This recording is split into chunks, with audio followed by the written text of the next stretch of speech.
According to the House Committee on Homeland Security in 2024, traffic offenses are at the top. Then it's weapon offenses, sexual offenses, and then kidnappings.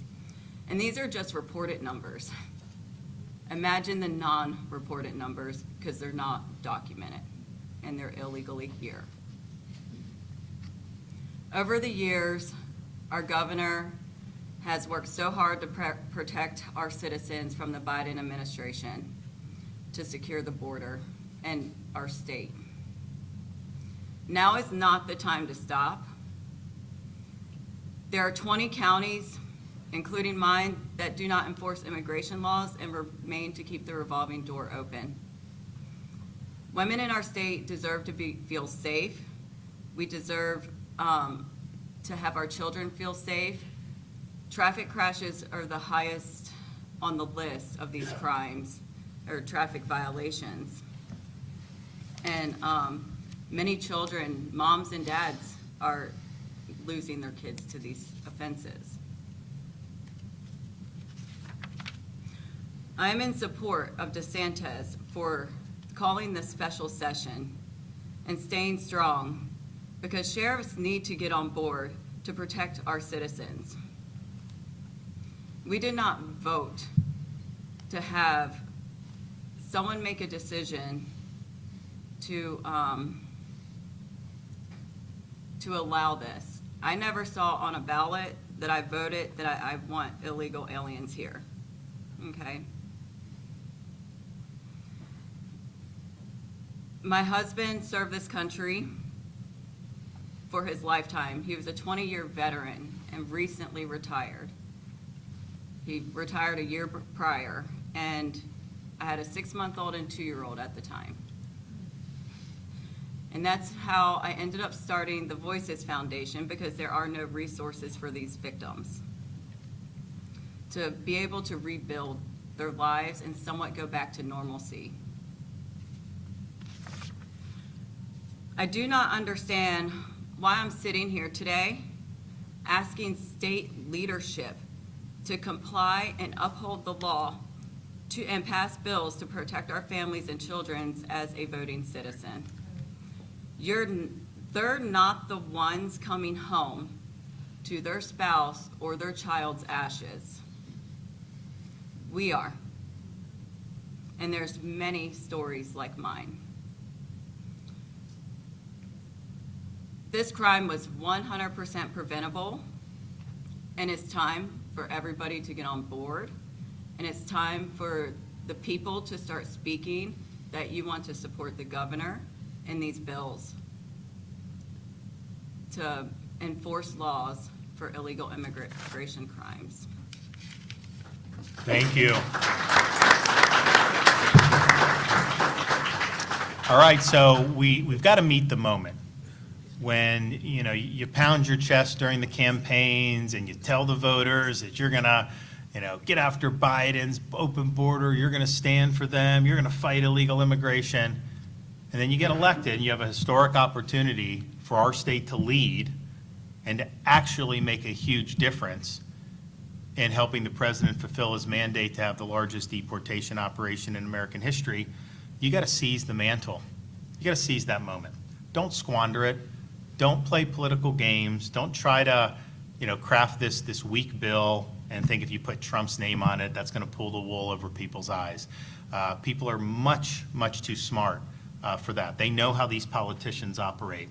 And the fact of the matter is, the legislative leaders who crafted the bill that they've done that has all these problems, they did not see the urgency of this even 2 weeks ago.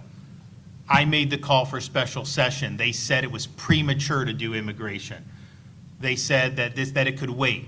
They said it was a stunt to do a special session to try to capture this momentum, respond to the president's executive orders, and make sure that Florida state and local law enforcement were in the fight against illegal immigration. And so they got dragged to this kicking and screaming. Now they've produced a stinker of a bill. The public is on to them. They're upset about what's happened, and they're trying to obfuscate, and they're trying to tell you that somehow this is going to solve the problems. It's not going to solve the problems. It's going to create a lot of new problems, It's probably going to spend a lot of your money in ways that are probably not going to end up being effective. And even the things we've done, just the last couple days, the Chinese alien bust, the FHP in Tallahassee with the illegals, those operations under this bill must cease. Are you kidding me?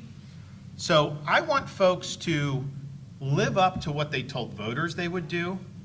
Don't try to play games about like, oh, you don't want the governor to get the win, or you don't want it's a power struggle. No. Has nothing to do with that. Has nothing to do about these dumb Tallahassee games. Has to do with you. Has to do with the people of this state, the security of this state, and whether we're living up to our obligations to do everything we can to be in this fight. Weak responses are not going to be adequate to the task at hand.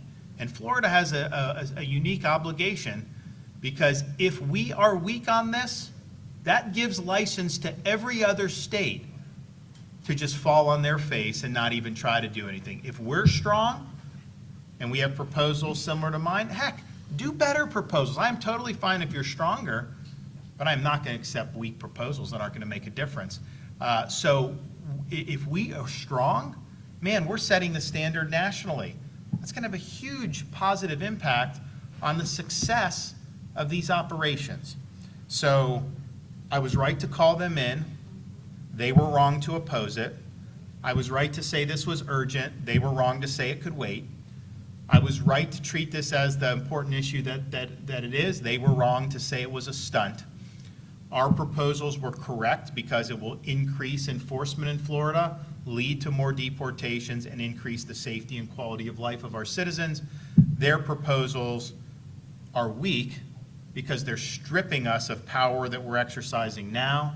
They don't require the state and locals to get in the game the way we need them to do, and they don't even end things like catch and release. So you guys have an opportunity, talk to your representatives, tell them you want something strong. We can get it done. Ultimately, if you're listening to the people and you're doing what the people expect you to do, things work out. That's just the way it is. What I think people are sick of is the treachery. When they tell you they're going to stand for you against illegal immigration, they have an opportunity and they do something like this weak sauce, this stuff that undermines even what we're doing now. Forget about making it better.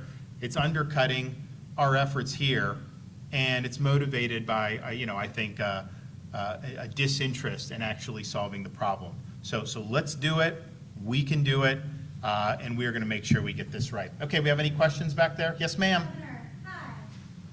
Are you going to veto this and call the legislature back to a special session? If so, how can you ensure they're listening? And have you talked with President Donald Trump about this at all? So I have said I am vetoing their legislation. It's not gonna get my signature. How could I possibly sign something that is contrary to everything I've campaigned on, that's contrary to what President Trump campaigned on, that makes us a de facto sanctuary state, that neuters the operations we're doing already, that doesn't answer the call? Of course, we're going to veto it. And, I've spoken to the president a number of times throughout the weeks, including the other day, and he just said, you just got to be strong. It's like, you can't be weak, just be strong. And I think my position's been much stronger than the legislature.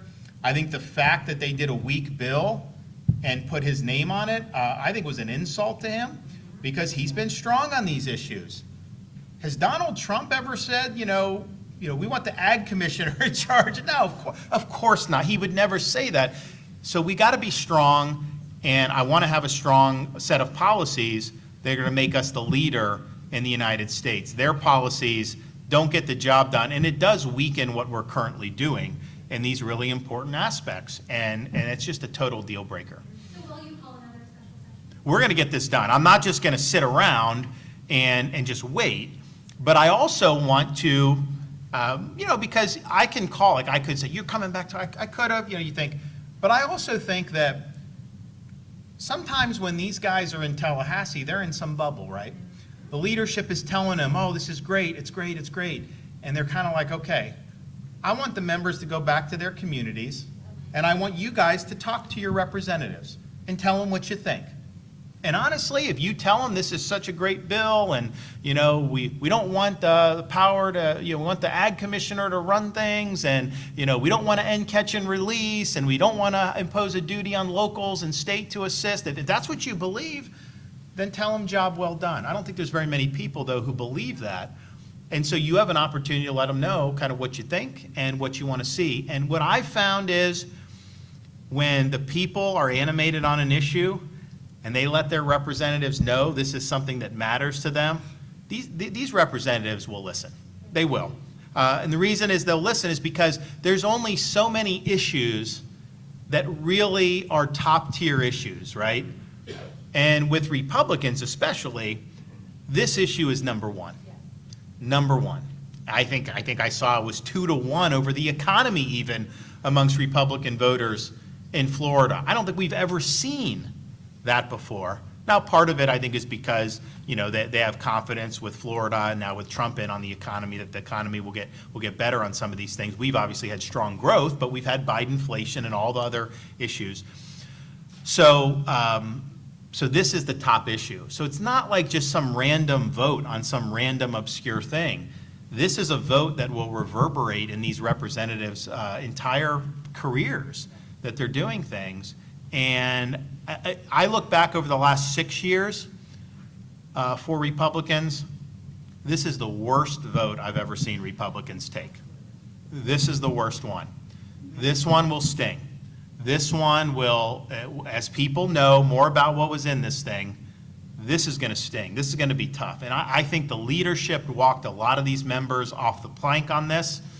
I think they put them in a really untenable situation, threatening them they had to vote yes on it, and you're going to see reverberations. Now, I think if we're able to get strong policy, then I think people will be, okay, you guys had to work things out or whatever. But standing as it is now, I think so. I want to give them time. I want to give you time as Floridians to be able to talk to your folks and let them know what you think and make them justify their vote. Because I think it's a really difficult vote to justify. Hey, the governor proposed really strong measures, and yet you voted for this. Why? And don't let them be mealy-mouthed. Make them tell you why it's better. And, it has a better name, right, than our stuff. I mean, no. It's what did they do? So I want you guys to be able to do it. But yes, we're gonna get this done one way or another. I'll use all the tools at my disposal. But I do look forward to the legislator returning to their communities. And I think people should have these conversations with their representatives. I think it's offensive that some of the leadership has suggested that members calling their offices or expressing displeasure, that somehow that's bullying representatives. No, you work for the people. They have every right to tell you what they think. They have every right to hold you accountable for your actions. And if you're doing things that have betrayed their trust, they can sock it to you and let you know that that's what's going on. So this idea that you can do whatever the hell you want and that people have no voice in this, that is absurd. You have every right to be involved in these debates and tell your representatives. And what I found is the beauty of all this, when you get elected to things, if you just do what you told people you would do, it all works out very well. It even works out well with people that didn't vote for you, because they do respect. If you lay out what you're going to do and you do it, even if they disagree, they'll say, you know what? This guy means business. This guy's true to his word. Whereas what do we normally expect with these politicians? They tell you one thing and then they do another. So when you see that gap between what they promised you and what they're doing with their actions, you not only have a right to express your opinion, you have a duty as citizens to express your opinion. Does this division change the way that you have to govern or do things moving forward? Does it make it harder to get stuff done? This is not about, I think a lot of the media wants to make it about, oh, this is the legislature fighting the governor, all this stuff. What is best for Florida? What's the policy that's going to be best for Florida? I don't need pride of ownership. I am totally fine if members of the legislature are generating policy that's stronger. I don't think you can do it, but if you do, do it. I don't need pride of ownership.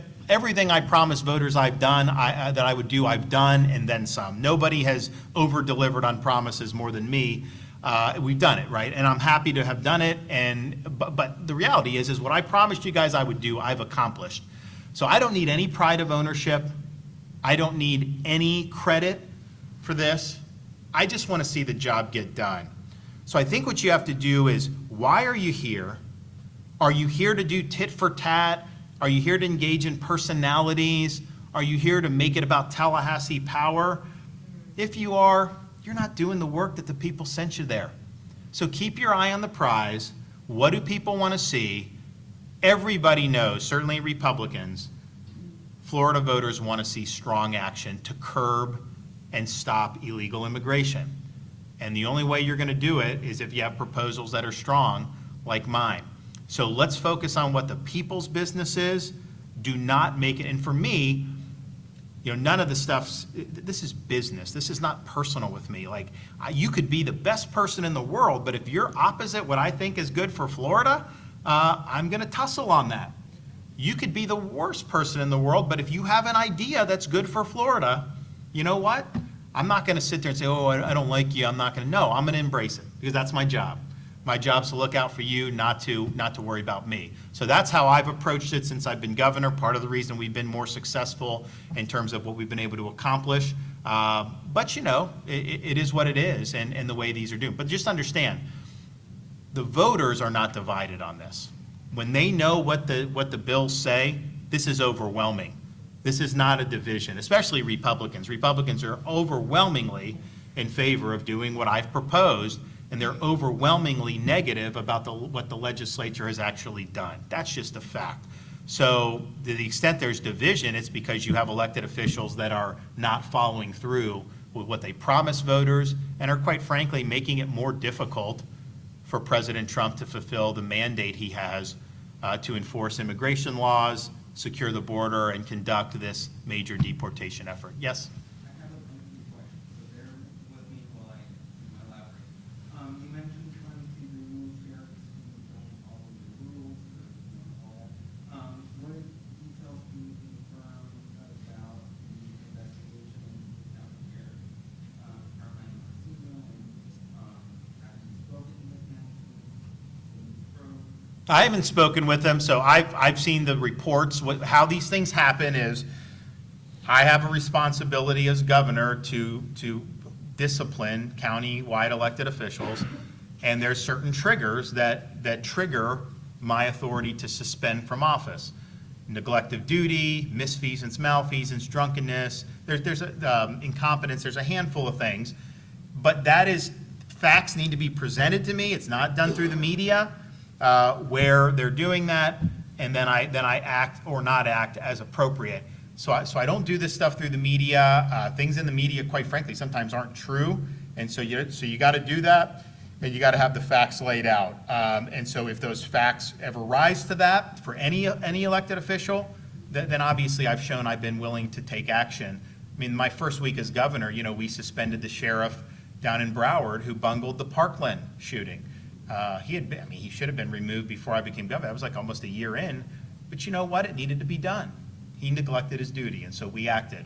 So we won't hesitate when it's there, but I have not been given kind of the full rundown, the full briefing on this or really any outstanding matters as of right now. Now, there's also the issue of anybody at municipal or county, if they are ever brought up on charges, then usually it's a pro forma thing where you could suspend at that point. So that's kind of how we view it. Can ICE legally enter public Florida schools and detain undocumented children? Yeah, so we don't have any bar in Florida. Our Florida Department of Education, we are going to work constructively and help facilitate their missions. Now, how often they're doing that, that's more of a question for them, I think, but there's no bar in the state of Florida for conducting immigration enforcement operations.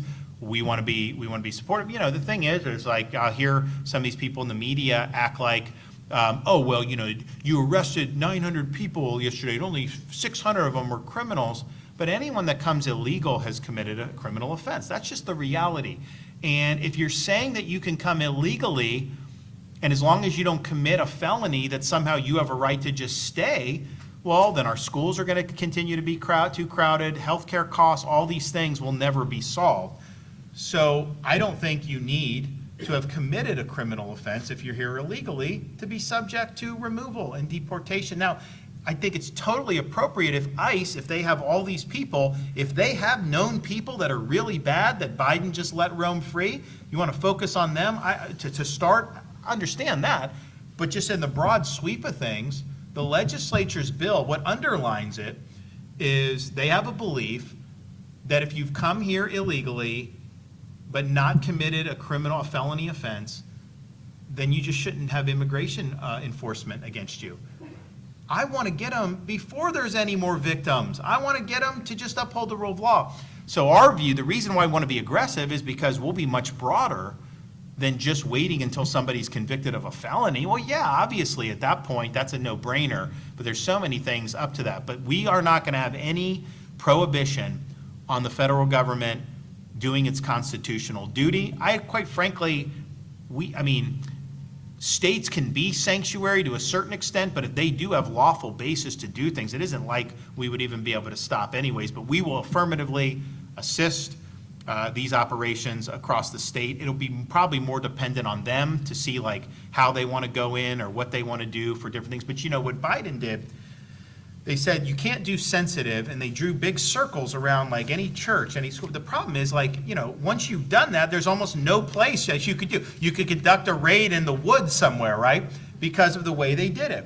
So that doesn't make sense. And we just want to make sure that these operations are as effective as humanly possible. Again, President ran and promised, and he's intent on delivering, because I've talked to him about it, the largest effort for deportation in American history. The only way you get there is if you have all hands on deck. The legislature shall Yep. Right here. Governor DeSantis, the Florida legislature has historically been in pretty much lockstep with you. What factors could have gone into them changing on this issue? Well, historically, I've been lockstep with the voters, and they've seen that, and I think that has caused them to want to be on the right side of the voters. And I think on this situation, I'm on the right side of the voters, and they're not. So it's not about me. I think the media wants to make it about me, like, oh, they should just do what you say. Honestly, if I had produced the policy that they produced, I would look in the mirror and say, you know what, they should probably oppose that. Obviously, I would never propose this stuff. But the question is, are you doing your job to reflect the wishes of the people that put you there or not? So don't worry about being in lockstep with me. Be in lockstep with the campaign promises you made. Be in lockstep with what the voters want to see. And I can tell you there aren't voters that want catch and release.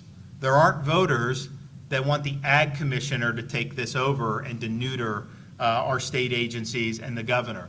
There aren't voters who think the quote Trump Act, which is supposed to be tough, would mention the word agriculture over 30 times and not mention the word deport one time in their bill. Not one time. So it's more about being in lockstep with the people that sent you there. And I think I've built up a lot of reservoir of goodwill amongst the voters, particularly that have elected the Republicans, because when I've told people I was going to do it, I did it. When I leaned in on issues when some voters were scratching their head, like on COVID, saying, you know what, we've got to have this state open. We've got to have schools open. We should not allow kids to be forced masked in school. All these things I was doing were not terribly popular, certainly with the media. And a lot of these politicians now who take credit for it oppose me privately, but so even I think some of the Florida voters probably scratched their head at the time, but then they saw, you know what, this guy, he knew what he needed to do, he did it, stuck it out, and aren't we glad we're the free state of Florida? So they've seen me do this, and I think when you're talking about these legislative leaders, they don't know who they are. I think it's just this initial salvo. What you've seen is there's a difference between having a Republican majority and a conservative majority. We had a conservative majority the previous 2 years, and we produced more conservative policy victories than any state's ever done over a 2-year period. I think what you're seeing, and I think it's driven by the leadership, they're moving the Republicans in the legislature left. So it's not that when you move left, you're not going to be in lockstep with me, because I ain't on the left, and I ain't moving left. And I'm going to stay strong and bold, and that's what you got to do. But they are moving left. And I think it's just, when I became governor, this was a 50-50 state. Remember, people thought it was going to end up being a blue state. We now have 1.2 million almost more Republicans than Democrats. Now, some of that, there's a lot of positive to do that because, we basically neutered the Democratic Party in this state. The problem, though, is a lot of people now know, hey, in order to get elected, you have to be a Republican, right? Whereas it used not be. So you'll have people that may not necessarily be as committed to the mission of advancing bold colors, not pale pastels, like Reagan used to say. And so that gets reflected. But if the Florida legislature is going to try to move left, then I'm going to be there to fight back against that. I don't think you move left. I think you double down on success. Do what got you here. There's a reason why we've become a red state. Not because we've been milquetoast, not because we've had pale pastels, not because we're warmed over corporatism, which their bill basically is. No, it's because we've been bold. We've put Floridians first. We've had huge contrast with the political left. We beat Disney in this state. When would anyone thought that would be possible? We beat gender ideology in this state. We beat critical race theory in this state. We are the first state to eliminate DE&I. All the great, President Trump just did an executive order on the gender surgeries.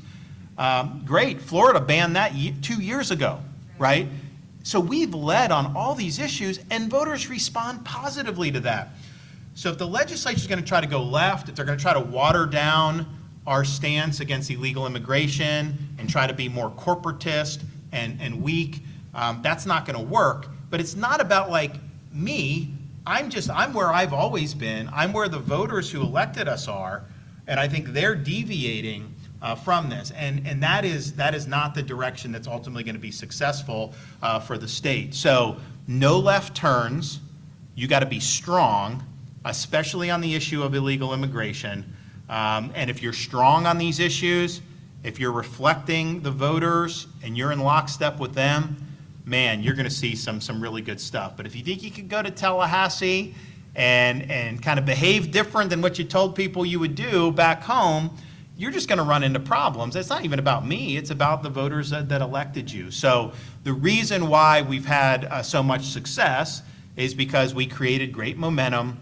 We were doing what the voters wanted to see us doing. We were leading unapologetically. We were leaning in on tough issues. Didn't have our finger in the wind, weren't afraid of our own shadow, and we've charted the course for so many other states. So let's keep doing that. Let's not rest on our laurels and think that somehow, you can go back to just being, to going to the left. The left is not going to help you. The left in this country has created a lot of these problems. Why would you want to go left on anything? So you can count on me. You know where I'll be on these issues. We will be in lockstep with the voters that sent us here, and I'll do what I said I was going to do. I think it's probably better for the legislature to just simply be in lockstep with the voters, and if they are, then we'll be pretty close on most of this stuff. But if they're going to go up there and do the stunt that they did, that's just not going to work well. It's not going to work well for the state. It's not going to work well for the Republican Party of Florida. And honestly, you're basically giving the Democrats a lifeline to be able to resuscitate themselves. Democrats were high-fiving on the floor the other night. The ACLU was cheering the leaders of the Florida legislature. Was the ACLU cheering me when we banned sanctuary cities? No. Were Democrat leaders high-fiving when we banned gender ideology? No. Were Democrat leaders high-fiving when we've done things against illegal immigration? No. We were defeating them. We were actually doing what we needed to do. And so to see that, I don't see how you can construe that as anything other than turning left. When you don't have a mandate to turn left. They want you to keep going. You know, Margaret Thatcher used to say, you know, the lady's not for turning, because, oh, Lady Thatcher, are you going to turn, are you going to change? Lady's not for turning. She's like, I'm sticking with what works. I'm sticking with the principles. I'm going to be bold. I'm not going to have watery policy. So this is a great encapsulation of that, the differences in these proposals. And I am all about, I don't need any pride of ownership. Come up with strong proposals. Come up with proposals that our voters are going to embrace and that's going to actually work. And the question for ourselves is, you know, at the end of 4 years of President Trump, how many fewer illegal aliens are going to be in the state of Florida than are here right now? I can tell you under their bill, I don't think you'd see much of a difference. I mean, these guys will work hard. They'll do stuff. There will be more positive, no question. But you don't have the resources you need to really, really have a historic impact. And we have to be there. We've got to be a part of this. So thank you, everybody. We look forward to coming back soon. Oh, yeah, we're going to sign. All right, before we go, so we have a memorandum of understanding, as I mentioned, Florida Highway Patrol down here in Southwest Florida. This memorandum of understanding allows them to, I guess you got to go through some training probably and stuff, but our Highway Patrol will effectively be deputized with immigration authority. And so that is going to be a huge force multiplier. We want to do that all over the state with our state agencies. Obviously, if this bill passed, the Ag Commissioner could deep six that. But we also want locals to be involved in this too. That's part of the reason why we're doing the bill. But I think this is exciting. So we'll both sign these here. So there, I'll give that as a souvenir. You have one of these already, but there you go. All right. There you go, memorandum of understanding.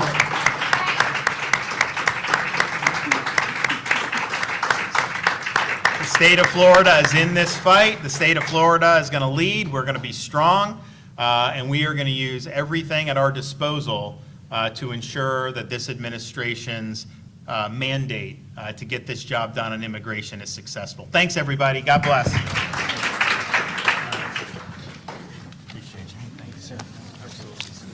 This way. All right, thanks, guys. Appreciate it. Thanks. Good to see you. Yeah, thank you. Yep. Oh, yeah, thank you. Thank you.